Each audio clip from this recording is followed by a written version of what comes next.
Hi, I'm Suzanne Summers. I just spent a long time talking to Kara, who pulled things out of me that I couldn't believe. You should watch.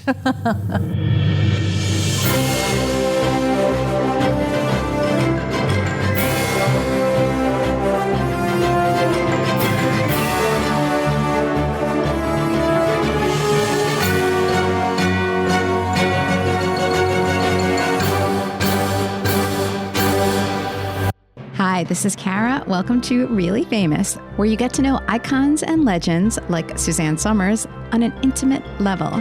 Because I was a therapist, so that's how I roll. Today, I'm sharing my conversation with Suzanne Summers, which we had last January, just before the pandemic hit.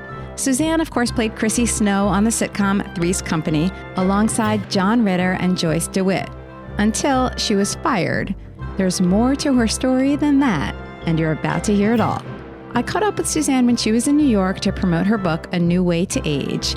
The book is an assortment of interviews that she has had with doctors on the topic of aging. You can pick up the book at my brand new Amazon influencer storefront. Yes, that's right. Amazon just gave me a special storefront where I share my favorite things. Celebrity memoirs like Suzanne's and Matthew McConaughey's new memoir. In fact, I'm in the middle of reading it right now. It's called Green Lights. You'll also see my podcast equipment and fan gear like Schitt's Creek bobbleheads and Brady Bunch t-shirts, and free trials for my favorite TV streaming services. New movies like Mario Puzo's The Godfather Coda, The Death of Michael Corleone. Did you hear about this? Francis Ford Coppola decided he wasn't happy with The Godfather Part 3, so he redid it, cut it up, replaced things, created a new ending. Anyway, it just came out and you can get it on my Amazon storefront. I loaded all my favorite things that I think you'll love. Just click on the link in today's podcast notes or go to amazon.com/shop/reallyfamous and click the follow button to stay up to date when I add new things. And by the way, anytime you use my link to shop for anything at all on Amazon, you help support the show. So thank you. Again, it's amazon.com/shop/reallyfamous.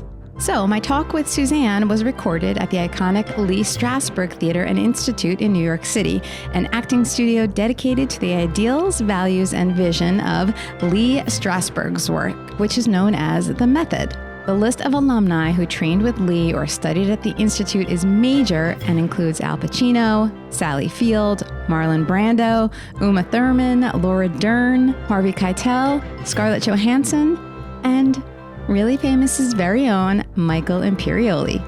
And you may also recognize Lee Strasberg from his role in The Godfather Part 2. He played Hyman Roth. And now my very intimate talk with Suzanne. She has stories, and she shares them all with me and you. And there's a very surprising ending. You won't see it coming. I definitely didn't. I've interviewed some of these doctors several times because their information is constantly being updated. So it's very exciting for me. It's how I've gone to school. Mm-hmm. So it's like self-educating, but with I am actual teachers. Yeah. You know what I mean? Yeah, and I am self-educated. So I guess at the beginning, people were like, wait, this is Chrissy Snow. Exactly. How could this possibly be? Packaging was wrong. Right. But it is acting. Yeah. Packaging was wrong also for renegotiating my contract with ABC because, when I went in and said, I'm on the number one show. The men are making 10 to 15 times more than me. They were negotiating with Chrissy Snow. I mean, they weren't actually. My husband was, and our lawyer was in the meeting, but they were negotiating with Chrissy Snow, and it became who does she think she is? It was almost like she's lucky she had a job. She's the dumbest woman in America. And I'm thinking, no, I was acting. I was really good at it. I morphed into this character. I became so convincing that you really think I am that, but I'm not. Yeah. So, that obviously, that's crazy though. But okay, let's back up a second because that's such a big story. And today, because it was then, it was like, what, 1980 or something like that? And now it would, of course, be like all over the news. Like, what are you kidding me? You can't pull this off. They can't do that. I would own ABC if it was today. Right. But back then, no, I was the first one. So you were the first one. Yeah. Okay, so the story was you were on the show for How many 6 seasons? years. And I signed for anything. I didn't care what they paid me. I wanted the job. And when you are first starting out, you will. And you'll take any part. You're not discriminating or discriminatory. Fine. I play a monkey, great. But, and I didn't know much. Like I'm sitting here in this studio here, and I never studied acting. Although I took one acting class when it was a Strasberg acting class. But what I did in that first year on Three's Company is I watched John Ritter. I recognized his genius, mainly his genius in all aspects of it, but in terms of being a physical comic, he's right up there with Dick Van Dyke. The two of them are the best of our era. And so I took the year. I was young and cute, so I could get by without knowing much. But I had one of the three producers took me under his wing because I said, I don't know anything. I mean, I know you hired me from my interview, but I don't know anything. So he took me under his wing. And in that year, he worked with me the way, remember Nadia Comaneci and her coach? And she was an Olympic gymnast. Olympic gymnast. And Gold medal, so I would go do a scene, and he'd be standing on the sides, and he'd either, say come here, or do a thumbs up or a thumbs down, and then we commiserate. And so he taught me a lot. But I didn't realize in that first year that he fell in love with me, but in the way that a father desires his daughter but knows it's wrong. So he never came on to me. So I wasn't really aware of it until the end of year 2 when I said to him, I'm going to marry Alan Hamill. And he said, why are you doing that? Why would you do that? It's going to ruin your career. What works for you is that you're single. Don't do that. And he's this and he's that. He had all these negative things to say. And I remember thinking, what do you care? You're like my father. Well, you're to me an old man. And that came to bite me on the butt in negotiations. Okay. Yeah, there's a history there 5 years where now this guy is negotiating with Alan Hamill. So, think about it. Now, who is this guy? Can you reveal his name? Okay, so yeah, because he's dead, so it doesn't matter. The production team was Nichols, Ross, and West, and he was Mickey Ross. And he's old vaudevillian. In fact, he looked then like Alan looks now. It's interesting. He was Jewish with the cool silver curly hair, and he swam in the ocean every day, and it was in good shape and everything. But to me, I'm 20 something, maybe 22 or something. He's way too old for me. Never even thought about. I was in love with Alan Hamill from the moment I met Alan Hamill. So it was this strange thing. But I imagine so many men would have been attracted to you because I was so naive. Well, not just because you were so naive, but you were a beautiful woman. Maybe you still are. But then it was like you're right there. But you're right because you were naive. On top of it, it was even maybe more easier for them to feel like they could whatever. And I was so I had such gratitude to him for teaching me. Thank you so much. This means so much to me. I was that girl, and he taught me a lot. I still am grateful to him. He did. Yeah. So you got to be better then from it. You gained from it, even though it was a big loss. Totally. It wasn't until that meeting when Alan went with the lawyer to renegotiate my contract, which had to be renegotiated. It was up. I didn't have a contract anymore. So he had no idea that you were coming in and you were going to ask for money? Well, the night before the meeting, my husband gets a call from a guy who's the CFO at ABC. And he said, you didn't hear this from me, but they're going to hang a nun in the marketplace, and it's going to be Suzanne. And so the next day when Alan left, he stopped at the door uncharacteristically and said, this could all blow out of the water. And I said, no, it's a negotiation. We're asking for this. They'll counter with that. We'll counter and we'll meet in the middle and it'll all be okay. And what we didn't know was Laverne and Shirley had renegotiated shortly before that. And as Alan describes it, they gave ABC a colonic. They just got the greatest deal ever. The deal I wish I could have gotten. What was the deal? Do you remember? It was huge weekly salary, but huge back end and, rich for life deal. And so that's why they had decided, let's take Suzanne, who's the #1 female on television right now, and make an example. So no woman will have the audacity to ask for parity with the men. So we walked into that. So Alan sits down at the meeting, and I wasn't there, but I can see it. So it's the ABC lawyer, it's Alan, it's the Mickey Ross, and I guess other lawyers, I don't know who, but these are the main players. And Alan sits down, and he said, you know, #1 show and highest demographics of all women in television right now, and she's been on approximately 55 national magazine covers every year. She's had her own special, she's ABC, that she's been on 2020 and featured on 60 Minutes, I mean, all over the place. And he said, she would like to be paid, you know, commensurate with the men. And he gave a price which was reasonable, less than what the highest paid man was getting, and a small percentage of the back end. Do you remember the numbers? I don't. I think we were asking for 150, but Alan Alda and what's his name, Archie Bunker, Carol O'Connor, yeah, were making $350 a week and owned and big back end. So this wasn't outrageous. This wasn't like trying to. And what were you making before? Do you remember? Like nothing? Nothing, yeah. And to even say it, the average person goes, well, that's not so bad. But in the big picture, I wasn't being paid commensurate with the amount of tickets I was selling. And, you know, I was more interested. I wasn't so much a feminist. It was... This business is about selling tickets. I was selling more tickets than anybody, male or female. I was selling more tickets. So why am I not being paid for that? And I was delivering, and the character was beloved. Everybody loved her. Chrissy. And I had really thought about how do you make a dumb blonde likable? Yeah. And I gave her a moral code, what she would and wouldn't do, and her outrage, and she'd never tell a lie, and she'd never steal your boyfriend, and she'd never betray you. If she was your friend, she was your friend, and she had this outrage at things. Everybody understands that. You can see it in eyes. Right. And the audience would react before I'd even say it as Chrissy. That's when you're under their skin. They so understood her heart and soul. So she's a valuable character. They don't come along often in anything, movies, television, anything. So I'm sitting at home, and there are no cell phones at that time.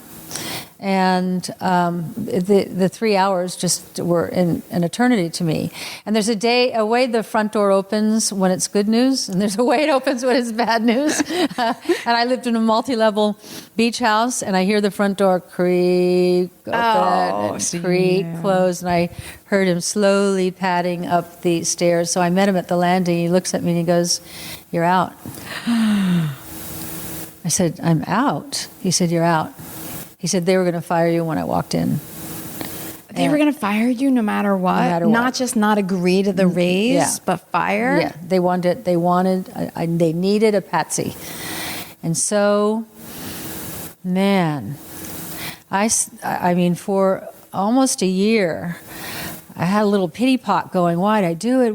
Who did I think I was? And their machinery was so powerful. Their PR machinery. She's greedy, and she tried to ruin the show, and who she thinks she is. And so the public was getting mad at me for taking away this chemistry, and not one woman stood up for me. And now I get it, because they were all afraid too. But this whole women in film and national organization now and all that. Not a peep. Really? Because of the packaging. Because of the packaging.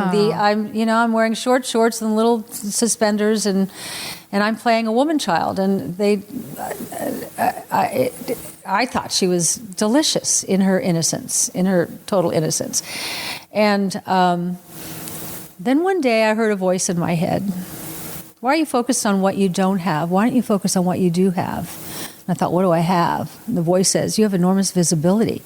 Everybody knows your name, not only in this country, but in many parts of the world. And it hit me of what a valuable asset that was. Wow.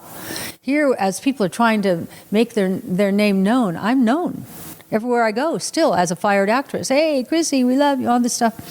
So I said to Alan, I would like to do a Vegas act. And he says, can you sing? But he knew I could sing. I'd been on specials. I got to work with John Wayne, with Sammy Davis, with Frank Sinatra, Bob Hope. I mean, I was having a ball, just having a ball. And all that stopped because I lost my TVQ. So he went to Vegas. He made a 2-year deal at the MGM Grand. He walks in after going to different hotels, and they all offer 2 weeks. But he walks into Bernie Rothkopf, who's an old mafia guy when mafia ran Vegas. And Alan describes a long auditorium-like office with his small desk at the end, but nothing in, but no furniture. And he walks down there, and Bernie's writing, and he's not even looking up. And Alan stands in front of him, and Bernie says, "What do you want?" He said, "I want a 2-year deal for Suzanne Somers, and I don't care what the money is." And he puts his pen down and he goes, "Why do you want that?" He said, "Because I know that she'll succeed, and I need the time it takes to get her, up to speed." He said, "Nobody has a 2-year deal." Well, anyway, that day, Alan ended up making a 2-year deal with him for more money than we were asking for on Three's Company. We opened up, sold out. They came twice a night because they got to see Chrissy. Mm-hmm. And I put Chrissy, I was me, but I brought her to life in the middle of the show. And I put the ponytails in front of them. And I changed the posture in front of them. And the skirt ripped off, and now I'm in the short shorts, and the eyes went wide. And I had special material written. And oh my God, they just loved it. So I was doing so great. And Vegas. In 1987, I became Las Vegas Female Entertainer of the Year, and Frank Sinatra was Las Vegas Male Entertainer of the Year. Oh, that is good company you're in. Imagine walking on that stage. Yeah. Okay, that is so cool. So also, right, so you walked away with almost some intellectual property, I guess they would call it, right? Because they might have lost, they said, we don't need Chrissy Snow. Right. But Chrissy Snow had value. Totally. And so you got to walk away with that value, with that product. And before this all happened, when we were putting an act together. That's right. We were putting an act together.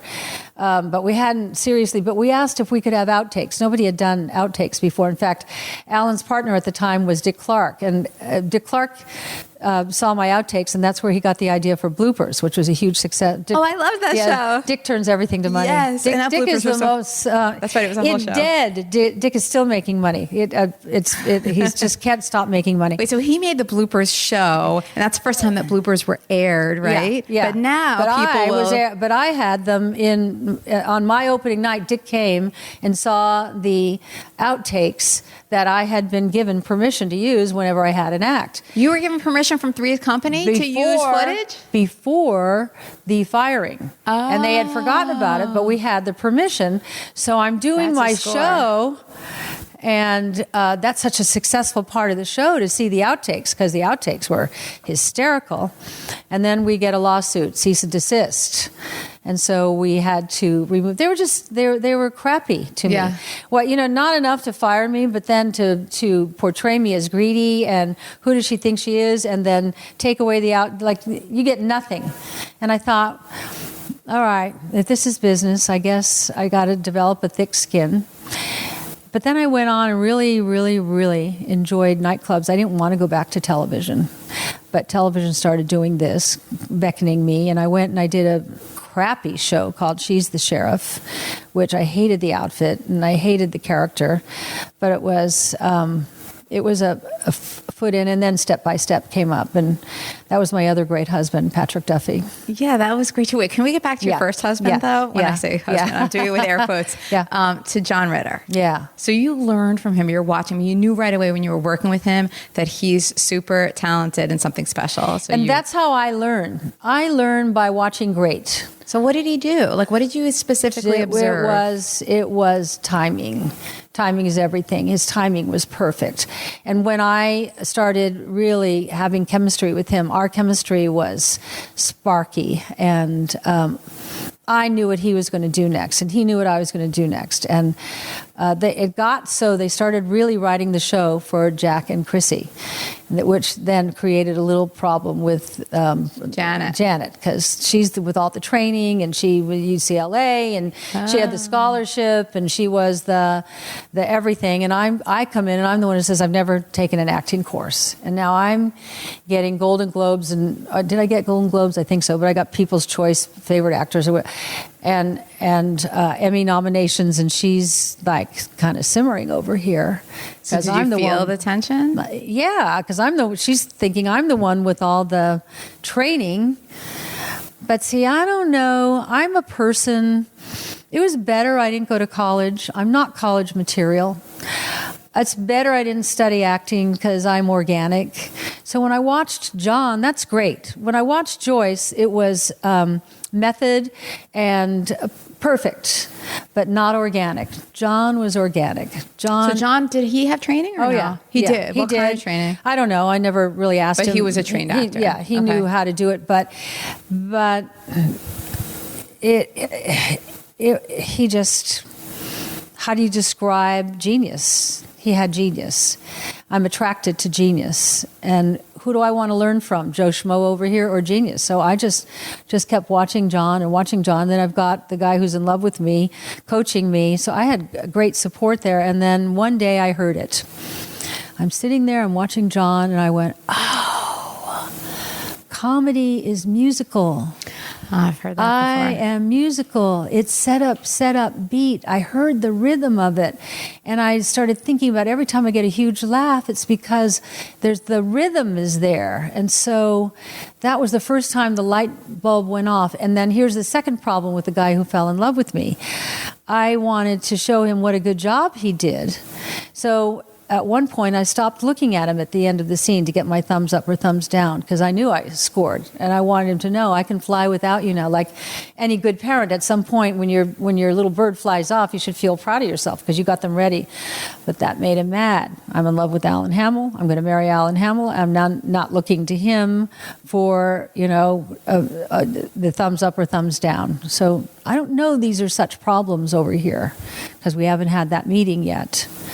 And then the meeting comes, and after Alan says, she's been on the magazine covers in 2020, all that stuff, Mickey Ross, who's his name, is smoking a cigarette in the lawyer's office. He smokes it like a joint.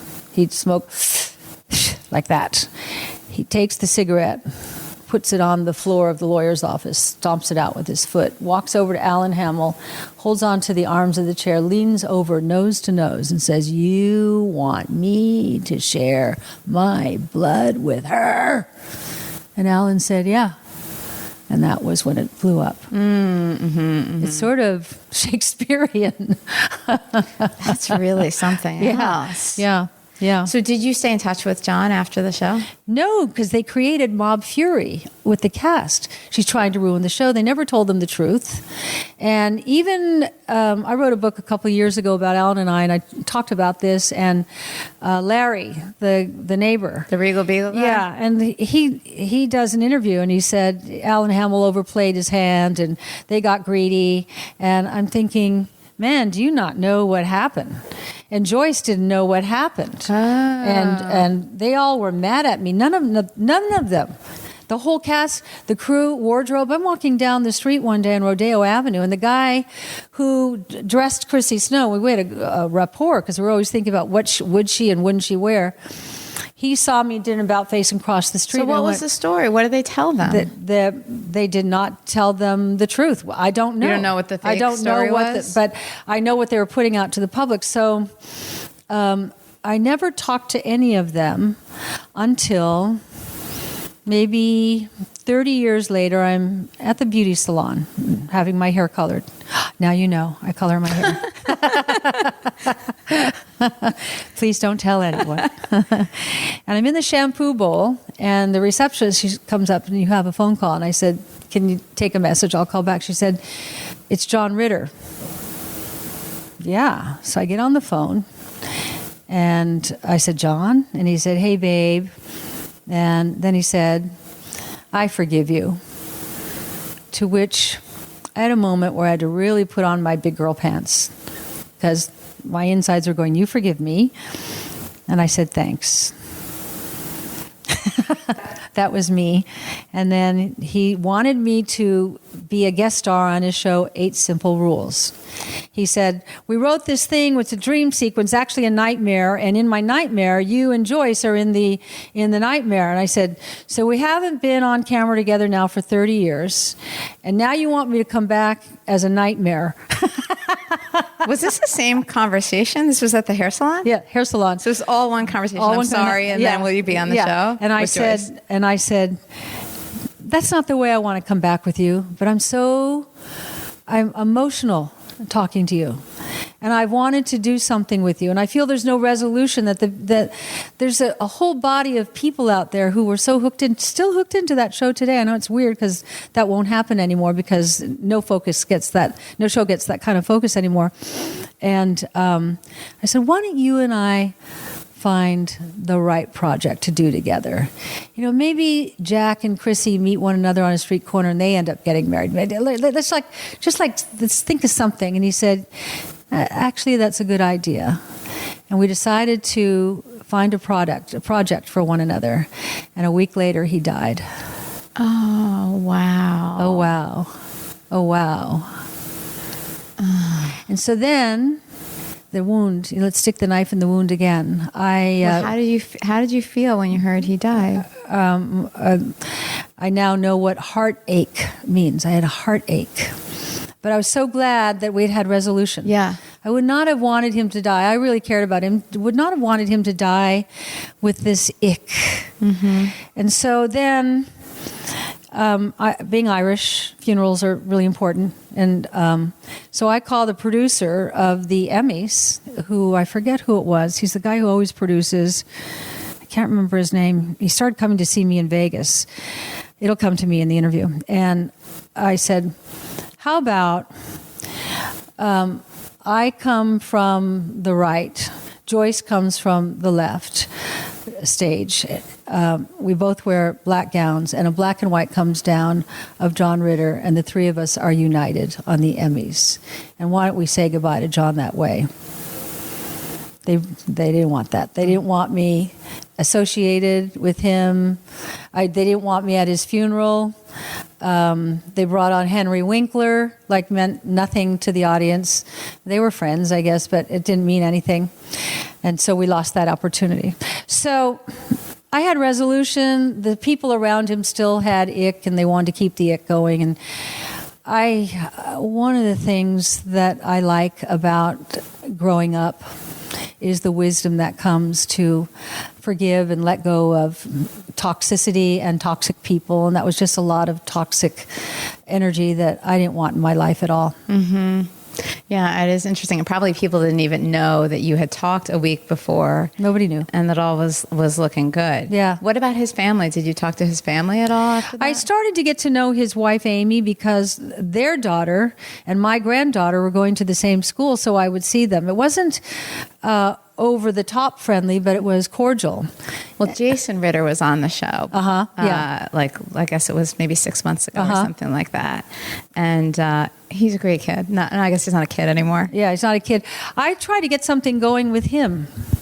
I thought it'd be very interesting to do a series where I play Chrissy all grown up, and I had married Jack Tripper, and we had a son, and it was Jason Ritter, and that John, as Jack, would return in hologram, because hologram is like him being there. And I thought his estate will allow this, and wouldn't that be fascinating to have John and Suzanne Summers and Jason Ritter all in the same series, and Jason would hear nothing of it, doesn't want anything to do with anything related to his dad. So that's not toxicity. That I thought was foolish. I thought it was not seeing the biggest picture, because Jason Ritter, for all his talent and all his darlingness, he has not made his way up and above. We all know him, but we don't know him like we could know him if we made a splash. And I'm always, I'm a businesswoman.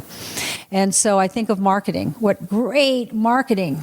That Suzanne Summers is doing a series with John Ritter's son, and John Ritter appears in a hologram. It's like they were going to do a Three's Company movie and recast it. And I said to my granddaughter, go get that part. Because marketing, I'll teach you how to be Chrissy. But the marketing of Suzanne Summers' granddaughter playing Chrissy Snow, you're going to be the one that's the focus of all the interviews, and you're going to be the one that the focus will be on. It'll be rough because they're going to compare you, but you have the talent. You'll know how to do it. So that movie didn't happen, so she didn't get that chance. But it's show business. And when I used to go to Mickey Ross and say, Chrissy Snow it should have her own clothing line. She should have Totally. Chrissy Snow shorts and T-shirts and suspenders and knee socks and snap-on ponytails, and he would, like, his face would get ready. Because this is not about business; it's about the show. And I would think, not really. Okay, you would have become like a multimillionaire. Totally. Instantly. Totally. I didn't own the character, and I didn't own, but I could have worked a deal for myself where we'd all do really well. They would have scored some cash. and I would have scored, and I would have been promoting it, and I know how to do that. So, and that feeds the show too. Yeah, and it feeds the show. And the other thing I said to them, Al and I went in, and I said, she's a cartoon. Why don't you do, the animated Chrissy Snow on Saturday mornings and do that show? Chrissy Snow should be a movie star. Why don't we do the adventures of Chrissy Snow or the adventures of Jack and Janet and Chrissy? Let's do, They did not understand business at all. And we were the first ones who really, I think Farrah understood to some degree, but we understood. Farrah Fawcett. Yeah, we understood marketing and how to take advantage of all the different parts and turn it into revenue and have fun doing it. Yeah, and everybody's happy. Everybody benefits. Right, everyone benefits. And back then it was, Farrah Fawcett was probably one of the first. Yeah. Wait, what did she have? I'm not she had a poster. A poster, that's it? She didn't have much else. But like Jacqueline Smith, I think, had a collection or something, she started later on. She had the skincare. And Jacqueline made a lot of money. Jacqueline did well, and Alan and I understood this all along, and nobody was branding yet. Everybody's branding but now, yeah. But you were before your time with everything, with the negotiation for the equal pay, with everything, and for the branding. Yeah. All right. So we were at Step by Step, though. So let's go back to Step by Step, because I know that some people will really want to hear a lot about Step by Step, because it's a beloved show. Yeah. It is. Who knew? It was Friday night, TGIF. Thank God it's Friday. You had to pull me off the Vegas stage to get me to Step by Step. Because you were having a great time performing in that way in the live events. Yeah. So I was able to keep my foot in the Vegas door and doing one-nighters and then doing the show during the week, because I had, 4 or 5 kids? I can't remember now. I kept having kids. I don't know. I had a pig and a kid in the first year and a sister and a mother, and poof, they just went away, as happens in television. There was a beauty salon attached to the kitchen too, that kind of poof went away. And but what I had on that show was Patrick Duffy, another Irish guy. We got along. It's that Irish thing. We got along so great. And he was such a crush of mine when he was on Dallas. I'm just saying. Yeah. I was too young to even watch the show, I think, is like what my parents were like, you don't need to watch Dallas, I remember. But he was like the man. Right. Well, he was. He had humor. He directed a lot of our shows. He's super talented. But he had rhythm. He had timing. Oh, so he had that timing too. He didn't have John Ritter's timing, but he had years of experience of understanding the camera. He knew how to work that camera. And he's so good looking, and he knew all his angles. And I love working with him. And we became friends, the 4 of us. We would, stay at one another's houses and go out for dinner. And you rarely fraternize with your castmates, but he was just fun. So that was a nice, comfortable zone for you those years then, right? Everything was going smoothly. Yeah. And I'd been off television for a while, and so the price I agreed to for year 1 was fine. It was good, because I had other businesses going. But year 2, Tom Miller and Bob Boyette, who were the producers who did so many of the great sitcoms, they came to me, and they were paying at that time Patrick, let's say, 3, maybe 4 times more than me. That was okay, because Patrick had been on Dallas, and I thought, here we go again. They came to me and said, we're going to pay you what we're paying Patrick. Sweet. I didn't have to even negotiate. That's amazing. Yeah, what peace that kept on the set. I was never going to be mad at Patrick, because I walked into that knowing the score. But how classy of those guys. Bob Boyette is still very active on Broadway, and when I was doing my one-woman show, I kept running into him, and I care deeply about him. That's really something and unusual, I think. Yeah. Yeah. Okay. Yeah. So how many years was that total that you did that show? 6 or 7. Okay. A long time, maybe longer than Three's Company. Uh-huh. I was prepared to stay with Three's Company forever, as long as we could keep milking it. That show had the ability to go on and be one of the great successes of all time. They screwed it up. They spoiled the chemistry. They didn't understand the marketing business. Not any of them, John or Joyce, ever made any money. Joyce plays, college theaters now. She didn't make any money. And if you go to law school, you're going to be a lawyer. And you're going to do well. If you go to med school, you're going to be a doctor and you're going to do well. You study acting or land yourself in acting, there's no guarantee for anything. So if you are lucky enough to hit and you get in a number 1 or a top 10 slot, that's your big opportunity to make maybe the one big windfall of your life. And that John and Joyce didn't. That when John died, he didn't have a big estate to leave to his family, and that Joyce doesn't live any kind of luxurious life. It's not a terrible thing. She's not going to miss a meal, but I think you missed an opportunity because you didn't have the right people around you to understand what you had. So where does the Thighmaster come into play? Because that was probably a big, huge opportunity and a huge that you took. Yeah, So I'm now doing Vegas. I'm the star of the Moulin Rouge at this point, doing two By the hours. way, this is your water. Oh, I thank filled you. it up. It's clean. Okay, Don't worry. great. But I know sometimes you're on stage, you don't trust it. But No, if you're I do. thirsty. I do. I was doing 2-hour shows every night. Loved it. I danced down the stairs with 80 dancers. I think about 40 of them were guys in white top hats and tails, and I danced down singing "I Love Paris" in a big gown and jeweled thing, and tears of ruffles behind me, and then that ripped off, and I went into this big hot flamingo dance with the fruit hat. And I mean, when do you get to do something like that? I did it for 2 years, but I started getting tired. I lost a lot of weight. I was weighed under 100 pounds, and I was having to wear shorts under my gowns to make me look a little fatter. So one night we're driving home. We at that point had built a ranch outside of the Strip to have a normal life. And I said to Alan, we got to find a way for me to make money where I don't have to show up. And he said, you mean passive income? And I said, whatever. So I don't know if he found the Thighmaster, but somehow the Thighmaster got to us. It was being pitched to us as an upper body device. And I think, for pectorals, arms. And I was just, for the first time, I had done the Paul Anka special, and I was walking down the cobblestone streets of Monte Carlo in short shorts, and I noticed walking that my inner thighs were jiggling. I'd never seen that, because when you're not walking, you don't see it. And I went, well, what's that?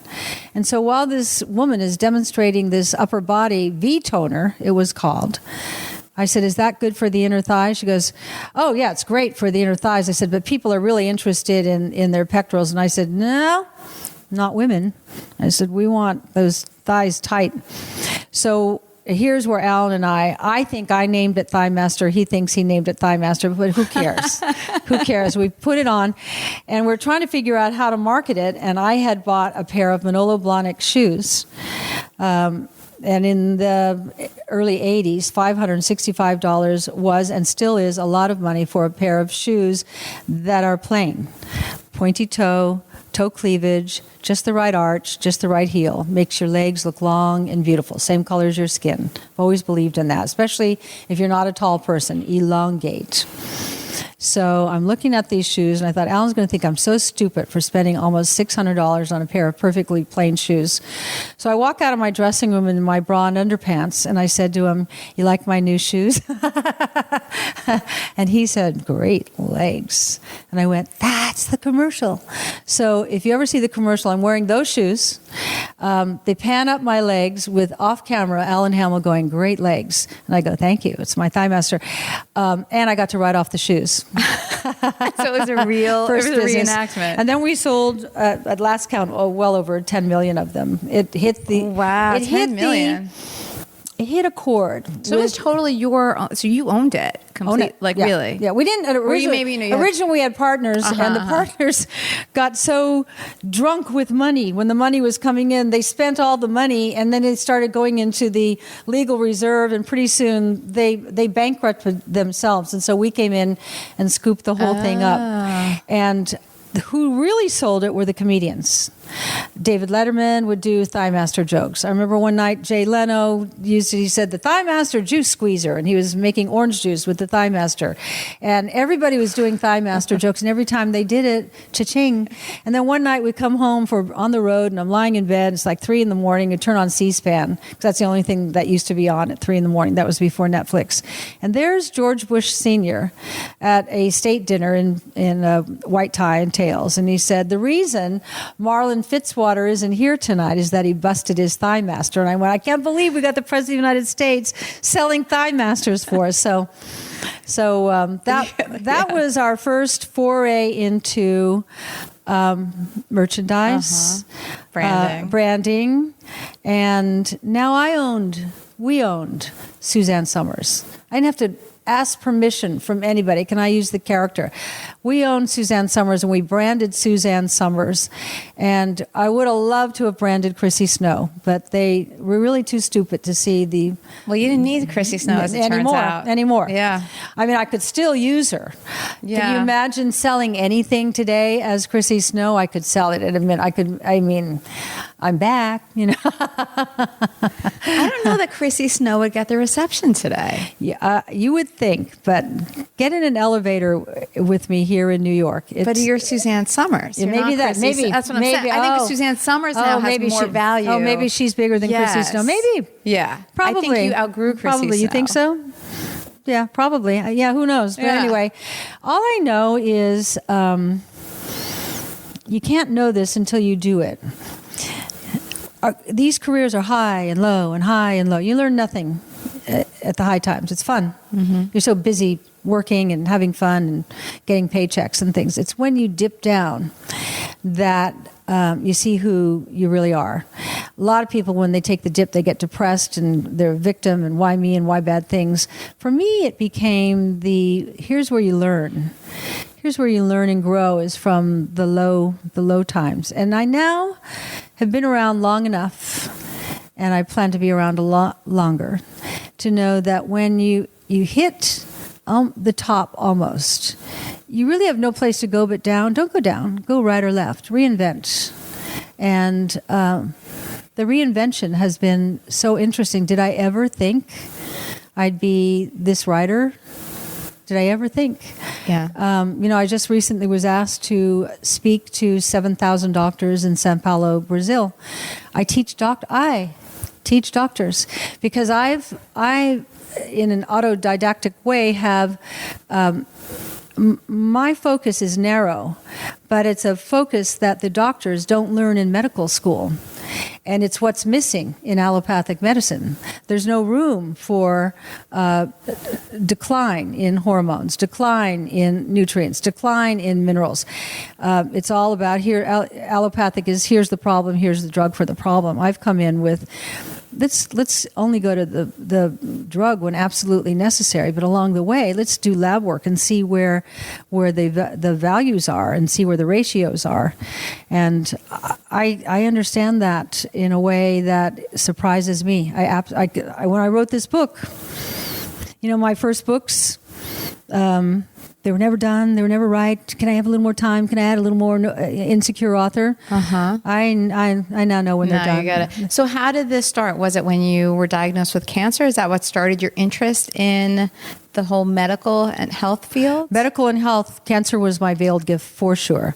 But I've been writing books since 1973. You have 26, is that right? 27. 1973, I wrote a book called Touch Me, Poetry, Feelings and Emotions. It was really because I was sad, and I had a childhood I've written a lot about, a child of an alcoholic, and I wrote about feelings and emotions because my childhood, a lot of it was spent hiding in a closet. We had a closet upstairs that was specifically for hiding. My mother had my brother put a lock on the inside of the door, so the nights when my father was especially violent, and alcohol made him mean and violent. My mother would come and get us out of bed, get in the closet, get in the closet, get in the closet, all this nervousness, and we'd go run and get in the closet. And that had a profound effect upon me. My older brother and sister don't seem to be as affected by it as I was, but myself and my younger brother, who eventually died, he didn't make it. I don't know what depression is per se, but I know what fear is. I was terrified as a child. I was terrified of the night because you didn't know when you went to bed what the night was going to bring, and you prayed that you weren't going to be it, because if you were it, you were the focus of his rage. And so I became this adaptive, who do I have to be, Daddy, so that I'm not it tonight? I could tell how much he had to drink by looking at the back of his head. That's what a child of an alcoholic does. We don't live our own lives. We live the life that I think you want me to live to fit into your paradigm of who I should be. So, what did you see on the back of his head? How did you know? I just knew how much he had to drink. Just by the way it was tilted? Over here, if it was here, if it was tight, I knew everything. So feelings and emotions were something that were all inside me. So when I wrote the book of poetry, never thinking it would become a best-selling book of poetry, and it should not have. I was so in love with Alan Hamill, and I'm living in Sausalito, and I have a little baby at this point, and no husband, and no money, and no education. And Alan was just getting out of his marriage, and he was never getting married again, as they all are when they first get out of their marriages. I'm never getting married again. And it was okay with me. I'll take you any way I can get you. And I read in the trades, don't know why, don't know how, I didn't subscribe. Where'd I get it? I don't know. Somebody must have left it at my house because I lived in Sausalito. They're looking for a guest star on the Dom DeLuise show, just a one part. Small town girl, doesn't know who she is and doesn't know what she looks like. And I thought, that's so me. So I thought, I'm going to go on that interview. So I said to Alan, because I don't know anything, I don't have an agent, I don't have anything. I said, I have an interview Tuesday at 2 o'clock at NBC Burbank, and I'm going to fly down. He said, I'll pick you up, which is all I really wanted. I just wanted to spend the night with him. So he drives me to Burbank, and I bluff when you're. I wasn't bluffing because I said to the guy at the gate, why are you here? I'm here for the Dom DeLuise show. I said it with confidence because I don't know, I'm not supposed to be there. Oh, park over there. I go into the interview. All the girls who were sitting there are much better looking than me, but I watched what they did, again watching. They signed in and the receptionist gave them a script, so I signed in. They gave me a script. I get called in by Sam Denoff, who I eventually ended up working with. Sam Denoff and Bill Persky, two incredible comedy writers, like one of the best in the business. And so I finished reading, and Sam Denoff says, very nice. I have no acting lesson at all. I thought, I know. I'm a small-town girl. I don't know who I am, and I don't know what I look like. I just read it and believed it, which is what I did with Chrissy Snow. I read it and believed it. It was like playing house. We girls know how to play house. I loved playing house. That was my favorite game, throwing up. You be the mom, I'll be the dad, and you be the baby. And so the receptionist, he said, I'm going to give you a call back. And I said, thanks. And I go out to her and I said, I have a call back. And she said, good for you. I said, what is that? She said, we're going to call you back. I said, when? She said, well, like today? She said, yeah. Oh, so where do I go? Now I'm irritating her. I'm her problem. She said, I don't know. And the next thing she said to me changed my life. I don't know. Why don't you go wait in the commissary? Irritated. Oh, okay. Something happened in the commissary. Who'd you meet? Sitting there all by myself. It's 3 p.m. Nobody's in there. Nobody. And in walks Johnny Carson. And I've never seen a movie star like that. And I'm thinking, oh my God, there's Johnny Carson. There's Johnny Carson.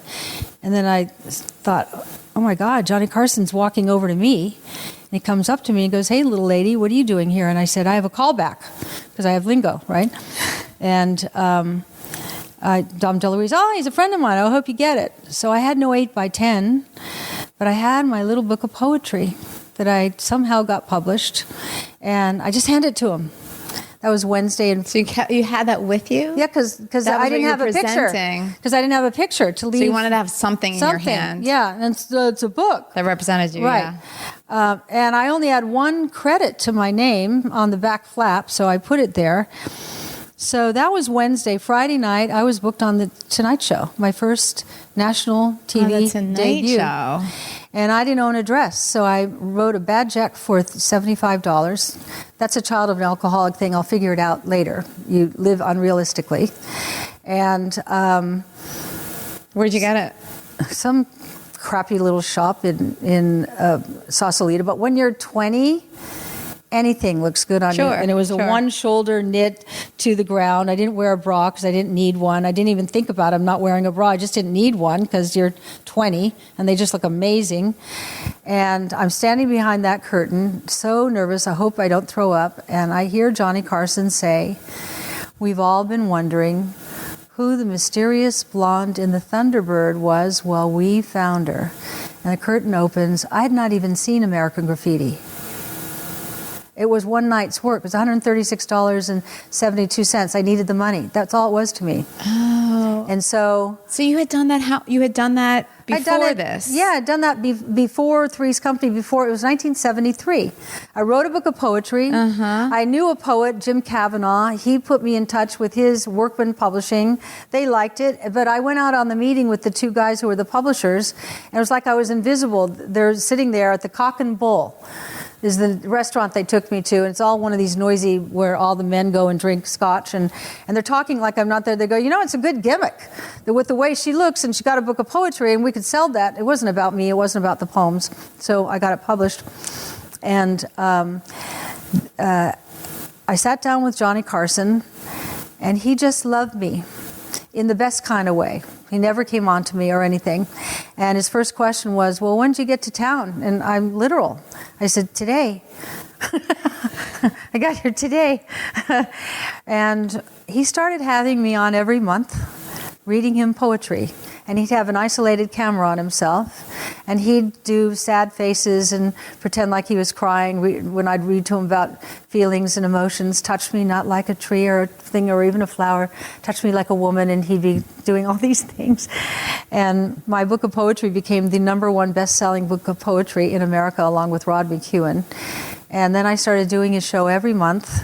And so you were being serious when you were reciting your poems. Did you know that he was like... I was his straight man, but I was a straight man. Yeah, you really were. Yeah, and I guess I knew he was... I wasn't stupid. I guess I knew he was... But it was fine. Yeah, it was fine. He was making fun of me, but he wasn't making fun of me. He was having fun with it. Yes. And whatever. Just keep... I needed... His show paid a little more. I think it paid $300 and something, and that way I could pay my rent. It was all about money. And one of those many, many, many times over a couple of years, Fred Silverman, as he tells it, was watching, and they had hired 2 Chrissy Snows for Three's Company. Neither of them tested well. And as Fred tells it, he said, "I got the girl. I see her on the Tonight Show all the time." And that was that. And that's how writing books started. Okay. So do you like the writing process? I can't not. You can't not. Like, I got 5 books in my head right now. Because it's a process. I mean, it's not easy to write. It actually is for me now. Like this book, which I think this book, A New Way to Age, is my best book so far, but maybe it's just because I've written so many, but I just knew this summer when I was looking at my computer, I thought it's done. I said what I was going to do. And this one is interesting because there are interviews in it. So it's not just your writing. You didn't have to actually write every word in the book. No, I don't. I'm not a doctor. I'm not an expert. I'm learning with you. I'm us. Right, but you could have, which I think would be harder and less, it's easy for everybody to understand it because it's straight from the doctor. Totally. Rather than you could have had it would have been a big project for you to have to explain everything and just insert quotes from doctors. You know what I mean? You would have had to take the information they gave you and then figure out a way to communicate it to the reader, whereas because it's the direct words of each doctor, But Have you ever had a doctor explain anything to you? Yeah. They are incoherent. They're very few. Well, that's why some, like, isn't Alan Alda trying to do a thing? Isn't that one of his purposes, his missions, is to help doctors be better communicators? That sounds very Alan Alda-ish, and good for him. And I understand it, and that's what I do with my doctors. I have used my fame to get to the best and the brightest, and I realize that anyone will take my call. And I realized that when I wanted to talk to Ray Kurzweil, the famed futurist. I called MIT, cold. Ray Kurzweil. I got shunted around. Finally, I get to his office. Who's calling? Suzanne Summers. Do you have an appointment? No. What's it regarding? Tell him I'd like to speak to him about being the most fascinating man on the planet. Oh, that's a nice hook. Hi, Suzanne. So, I have our Irish charm. And so they all end up liking me, and then I call them back again and again. You know, when you said this, did you mean that? Because I'm writing this here, and it's not making any sense, and I got to make it make sense to me, otherwise my readers will never. And then they explain, I get their interviews understandable. That's my talent. So you'll record them. You'll record the conversation, what they're saying. Then I have it transcribed. I put split screen, and I read here. I start editing. That's a good one. Put that there. Don't need that. Oh, that went on way too long. Oh, that's interesting. Put that there. Because plus people don't speak in sentences. No. Then I give them final approval. And I have to. This is medical information. So, when they sign off on the information. So that's when they go back in and finish their sentences. I meant to say this, and they tweak it a little bit. Sometimes they get carried away and they go on, and then I go back and I go, this, too long. You lost me here. Yep. I had it here, like I had it at hello. Right. I don't need the whole rest. Can you say all of that in about 3 sentences? Yeah, exactly. So they love it because for all these professionals have accomplished, they don't have as loud a voice as me. So I'm the conduit to get their information out there. I don't put them in there. There are doctors that I've eliminated because I look at it when I'm all finished and I go, either I don't believe you, or it's not compelling. Or one doctor I interviewed, and then I found out she didn't know as much about hormones as I thought she should. I was knowing more than her. And then I found out that she was sending hormones out through the internet. And I thought, that's not right. That's going to get me in trouble. And you mean selling them? Yeah. Oh, okay. Yeah. And so I just eliminated her. And so she, considers me an enemy. I'm going, you have to really see the part that you played in this. You were doing some underhanded stuff there, but you're lucky I didn't put you in there because you'd probably end up in jail. Well, you have to be careful too, because all of the doctors there, if one is not on the up and up, it invalidates everybody. Invalidates not just you and your entire brand. I had two in this book. I had two in this book I had to eliminate, and I loved them. But I'm reading the paper one morning, and they both were involved in a Medicaid scam, overcharging. Oh, how did you find out? I saw it in the paper or online or wherever I saw it, and I called each of them. Yeah, I know, but I'm not guilty, and I said, I'm so sorry. And it's such a good interview, but I can't keep you in here because out of respect to all the other doctors and professionals in this book. So I have my ethics, Yeah, and you don't it's kind of scary too, right? Because it was in the paper. Yeah. So they got caught. But what about somebody who hasn't gotten caught yet? And if they hadn't told me, if I hadn't seen that, they would not have told me, right. And they'd be in this book, and I'd be pretty upset. Yeah. So the universe is looking out for me, and so they're gone. Whoosh, poosh. So do you think the universe is looking out for you in general? Mm-hmm. Because I'm listening. I feel the energy. I'd really love to sing and dance and make people laugh. I love it. I love performing. I want another residency in Vegas. And God lets me do that from time to time. And then the God voice says, okay, get back to the work. I think I'm an unlikely famous person. I didn't go after it. I think I became famous. I think the show was so famous. I think my firing was so famous that I don't go away, and that gave me the ability to have this louder voice and keep reinventing, and I think what I'm doing now is what I've been asked to do. I understand my subject, and I understand, I know if you read this book, you'll have a better quality of life. I know that. I'm living an amazing quality of life, and so is my husband, and it's all this stuff that I put in this book, and I'm not anti-drug or anti-pharmaceutical. When you need them, you need them. Like right now, I have a fractured hip. I need to take pain medication. I hate taking it, but I need it. But if you don't need it, I'd much rather go natural. So I know most people want to go allopathic. It's safe. It's where you feel the most comfortable. It's where what we've all grown up with. Nobody really ridicules you if you go, particularly chemical. When I turned down chemotherapy, I had to listen to Dan Rather talk about she's risking her life. I saw on the cover, I'm on the cover of People, is she risking her life? Larry King and Andrew Weil were discussing she's risking her life. And but today, they're not going after me like that. I'm alive. I did it my way by changing the way I eat, changing the way I think, changing the way I sleep, changing the way I love, and the other things that I have gratitude for in my life. And I don't know. It's not courage. The idea of chemical poisoning didn't and still doesn't and never will resonate with me. It just doesn't.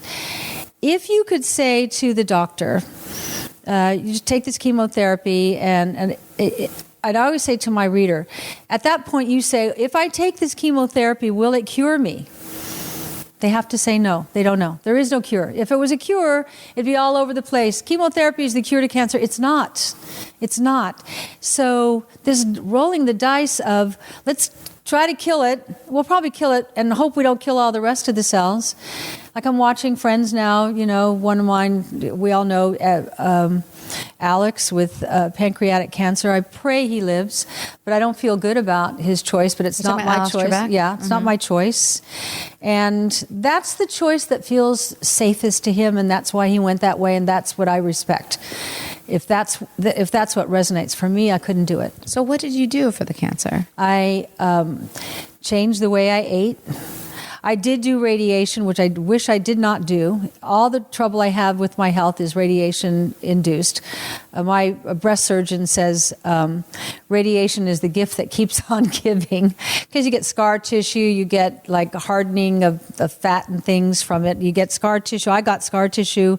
But the cancer is gone. Cancer's gone. But I've had a lot of cancer. It could come back. I'm not afraid of it. I know what I would do if it came back. I had 3 bouts of cancer in my 20s, severe hyperplasia in my uterus. I had malignant melanoma in my 30s on my back. I had cancer in my uterus and had my uterus removed in my 40s. I had breast cancer, a tumor, in my 50s. And in my 60s, I had DCIS in the other breast. How did I get rid of that? Coffee enemas and pancreatic enzymes. Now that makes me wacky, doesn't it? But I didn't have to have a mastectomy. It's been 10 years. I'm alive. My doctor, who I've written about 3 times in 3 different books, Dr. Nicholas Gonzalez, was just about to publish 126 case studies of stage 4 cancer, including pancreatic, of his patients who had been alive 10 years or longer on this protocol. And he mysteriously died. So what do you think I think he was murdered. I think he was murdered. But nobody wants to touch that story. People have a vested interest in, a $200 billion a year business. You can't have some little guy in New York who's having people put coffee up their rear ends and taking pancreatic enzymes. But you know how it works? It's very interesting. I've studied this so much because I base my life on this. Enzymes eat debris. So if you take pancreatic enzymes, porcine, which is pig is closest to the human enzyme. If you take pancreatic enzymes and away from meals, an hour away on either side, because if you take it with meals, it'll just digest your food. That's fine, but a waste of having 14 or 16 enzymes. But away from meals, enzymes eat debris. Cancer is debris. Chemicals are debris. Toxins are debris. And they got to eat. And so then they eat the debris, and then they've got to, for lack of a more charming way of putting it, poop it out, right? The coffee enema cleans and detoxes the liver and gets the debris out of the body. So it's a constant detox. Feed it right, clean it out. Feed it right, clean it out. When I went to his funeral, he was in upstate New York, one of those little churches that looked like George Washington went to church there, packed with his patients. Not one person looked sick. Not one person was gaunt. Not one person with that whole terrible, I have cancer look. No, not one gray person, not one cane, not one wheelchair, not one anything. Color, because when you're detoxing your liver every day, your skin looks great, your color is great.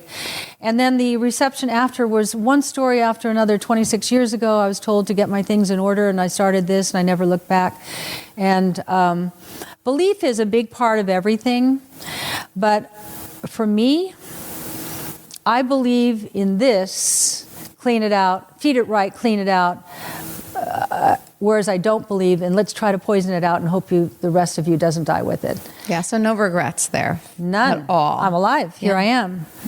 And the biggest fear most people have is cancer. I don't have that fear. And even if I got a diagnosis again, it'd be like, all right, well, I'll up the protocol. I'll be okay. I'll be okay. Talk about peace of mind. So then you wonder why I'm writing these books. Because belief is such a huge part of who we are. And I believe in everything I write about. When you can't even imagine the people who've called me. Famous people, like unbelievably famous people call me when they are in the last stages of, do you think you could help me? And I go, I can't help you. I'm not a doctor. But if I had your cancer, I'd go see this guy. Or if I had your kind of cancer, I'd go see that guy. So these are people you know, or these are just usually random? Cold calls, like who are we talking about I here? can't say who they are, but like think famous of the most famous.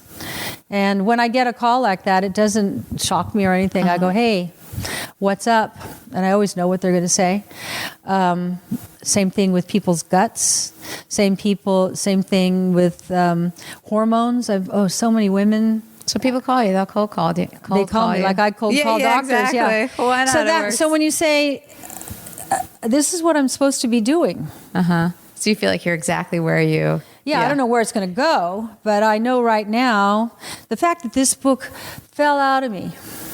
So this book is called A New Way to Age. And again, now it's just released. Yeah, just released. And I'm 73 and I love it. And I realize that I'm not aging the way 73 used to age. I like the way I look. I don't think I'm terribly wrinkled. I have wrinkles, but it's not bad. I don't look in the mirror and do that. I have what no young person can buy or have, and that is acquired wisdom and acquired perspective. Invaluable. Right. But you only get that over time. And you don't get it if you're all pilled up. And I'm not all pilled up, so my thinking is clear. I have clarity. And then I'm on hormones, which improves your clarity also. So my thinking is like a young person, but my wisdom is like an older person. And you put it together, that's what I'm trying to say in this book. Okay, so let's finish with a question that I like to ask. Okay, yeah. Because I think it's very interesting. I think you will too. What is the image people have of you? Who do they think Suzanne Somers is? I don't know. I don't know. It made me cry. I don't know why. What do you feel? I have no idea why that made me emotional. Let's figure it out.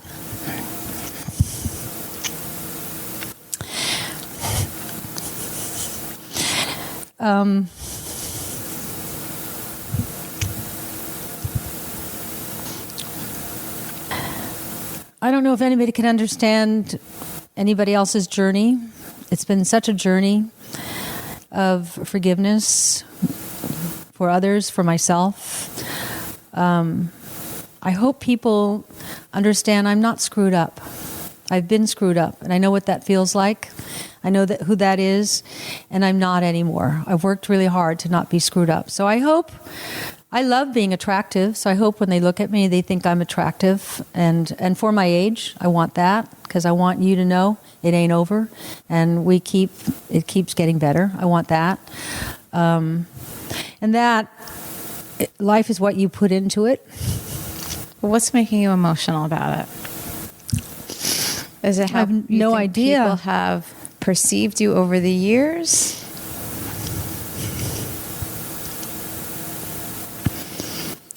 I don't know. I've worked really hard to get to this. I actually have what I want. Is it that they think a certain way, they don't understand? And you've been trying? No, I think they're finally getting me. And so you ask me who they think I am. I don't know. I hope they look at me and see how, God, I'm so in love and happily married, and I have this family that I worked so hard to put together. Blended families. We're the first generation that blended families, and I didn't let it get me down. And I faced cancer several times, and I didn't let it get me down. And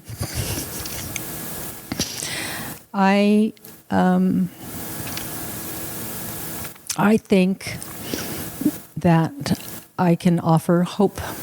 That it doesn't matter where you come from, no matter, I grew up being told you're stupid, hopeless, worthless, nothing. You're a big O. That's it.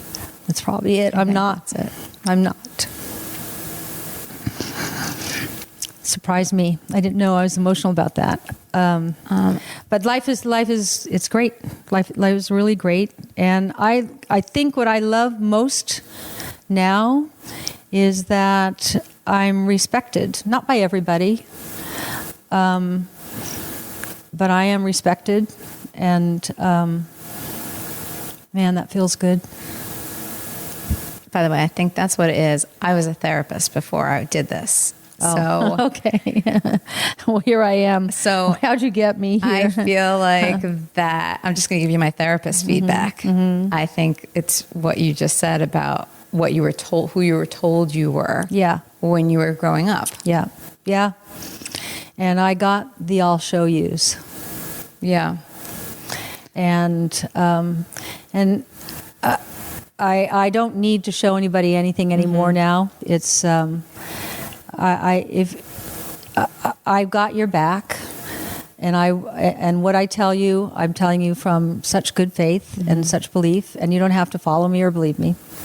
So who told you those things when you were growing up? My dad. Your my dad. So all specifically your dad. Oh yeah, okay. Yeah. And by the way, I loved him. Yeah, of course. Loved him. I didn't want a new dad, but he was by the time I came along, he was just a violent alcoholic who couldn't stop. He couldn't control it. And my mother couldn't make him stop. Nobody can make him stop. It all happens the way it happens in therapy. I've had a lot of therapy, and I've been taught to take responsibility for the part I played in all of it. And I've not been perfect.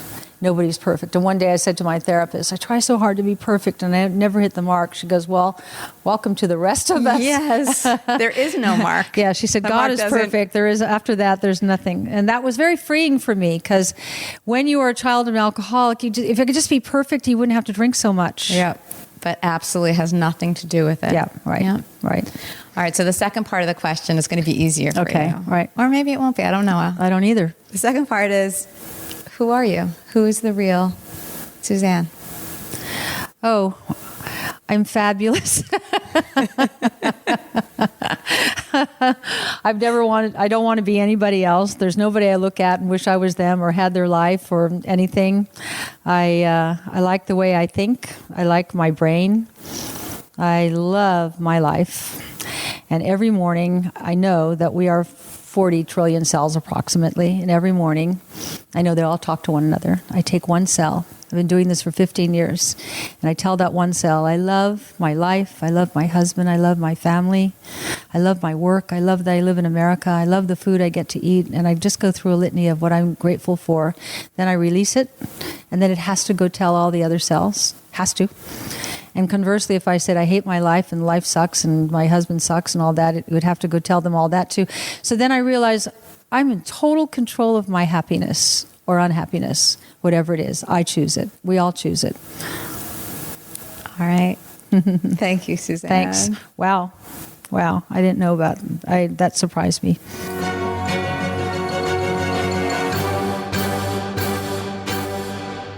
That was Suzanne Somers. I did not see it coming.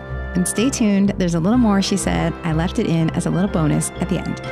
And remember, you can pick up Suzanne's books, Matthew McConaughey's book, The Godfather Coda, and support Really Famous at my new Amazon influencer storefront.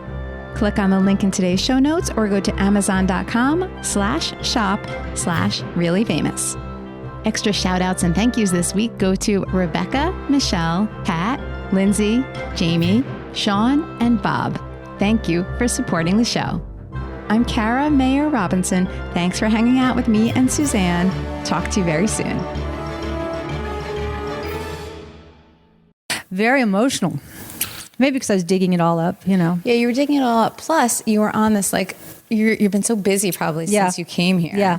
That it's like you didn't have time to process anything. And maybe making you feel emotional even on top of that. Yeah, could be. So, Good therapist. Thank you. But, I think it's good to get to... When I did my one-woman Broadway show, there were three characters. It was me, Alan Hamill, and my therapist. She saved my life.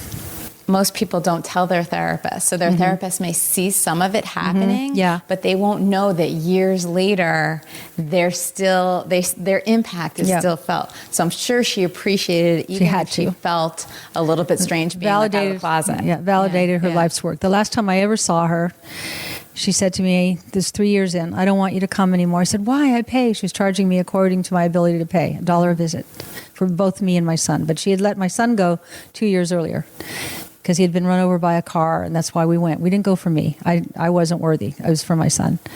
And she said, I don't want you to come. I said, why? I pay, and I'm doing so well. And she said, I know. I want you to go live your life. I said, but, no, I want you to go live your life. So I'm going to cry again. I get to the door, and I hear her behind my back say, Suzanne. And I said, what? She said, the worst is over. I got in the car. I drove home. And with each mile, I thought it'll never be that bad again. And it never has been. So she knew when to let me go. Okay, I'm not going to cry anymore.